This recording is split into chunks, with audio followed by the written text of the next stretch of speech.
Reka ngusuhuze nizere ko umeze neza cyane wowe udahwema gukurikirana gahunda zicana kuri Intashyo Empire gatanu. Ku kandi hari inkuru zimaze iminsi ziri hanze zarikoroje ku rwego abantu benshi bakomeje kwibaza ukuri kwaba kuri inyuma yabyo, ariko reka nze nkubwire. Mu minsi ishize mu itorero ADPR haherutse gusohoka amabwiriza mashyashya agenga abaririmbyi, ariko nta mabwiriza ataravuzeho rumwe n'abantu benshi cyane, aho hari abantu bagiye bavuga yuko ibingibi bidakwiriye ndetse abandi bavuga ko byari bikwiriye. Ariko reka nze nkubwire bimwe mu byo umushumba mukuru w'itorero rya ADPR Pastor Ndayizeye Isaie yamaze gutangaza kuri aya mabwiriza agenga abaririmbyi akomeje kurikoroza.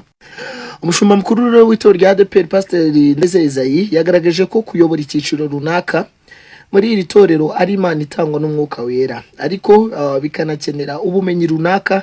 Ariyo mpamvu hari gusabwa ko ababiyobora bagomba kuba bararangije ibyiciro runaka by'amashuri yisumbuye. Iyi nkuru nk'uko nyikesha igihe.com ibingibi yabigarutseho mu kiganiro kigufi yagiranye n'iki gitangazamakuru ubwo yagarukaga ku mabwiriza mashya aherutse gushyirwa hanze n'itorero rya ADPR agenga korali n'amatsinda y'abaririmbyi ndetse n'abahanzi ku giti cyabo. Muri ayo mabwiriza harimo ingingo nshya zitandukanye zirimo kuba abagomba kwakirwa muri korali bagomba kuba bazi gusoma no kwandika, kuba batarahamwe n'ibyaha bya jenoside ingengabitekerezo yayo, icyaha cy'ivangura no guhembera amacakubiri n'ibindi byaha bidasaza. Nkubwire kandi ngo indi ngingo yavuzweho na benshi ni ijyanye n'abagomba kuyobora korali cyangwa se ry'abaririmbyi bo muri ADPR ko bagomba kuba nibura bararangije amashuri 6 yisumbuye kuri president na vice president, mu gihe abandi bagize komite bagomba kuba bararangije nibura amashuri 3 yisumbuye. Mu magambo yakomeje agira ati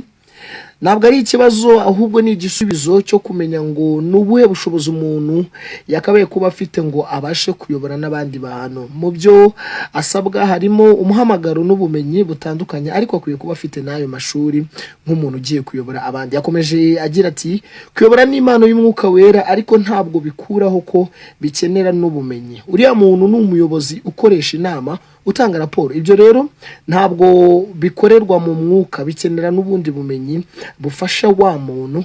Buriya abantu bakwiye kumva umuhamagaro mu buryo bwuzuye. Ntabwo bivuga ko dukeneye amashuri gusa, hari wa muhamagaro kwa kuzura umwuka wera, ariko hari n'ubumenyi bukenewe. Hanyuma kubijyanye no kuba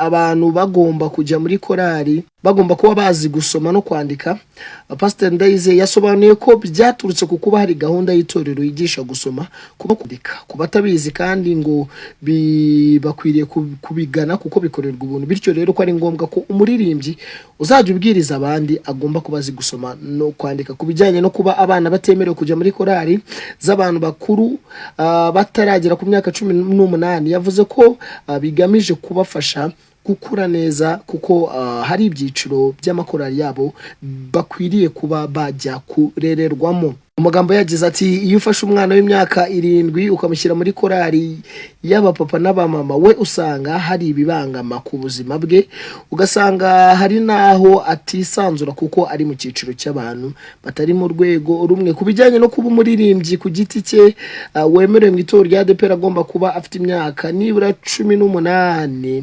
y'ubukure, kuba arangwa n'imbuto z'umwuka wera ndetse no kuba indirimbo ze zishingiye ku ijambo ry'Imana.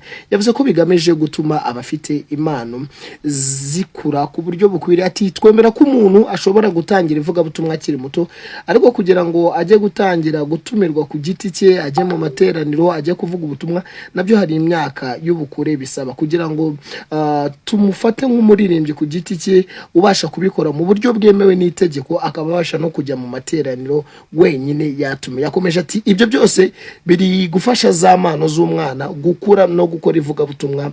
Ntabwo bivuga ko umuntu atazaba umuhanzi, kuko ni ikintu kigari. Niba twavuze ko umuntu ashobora gutangira kuririmba akiri umwana, ni impano y'ubuhanzi ashobora gutangira kuyigira akiri muto.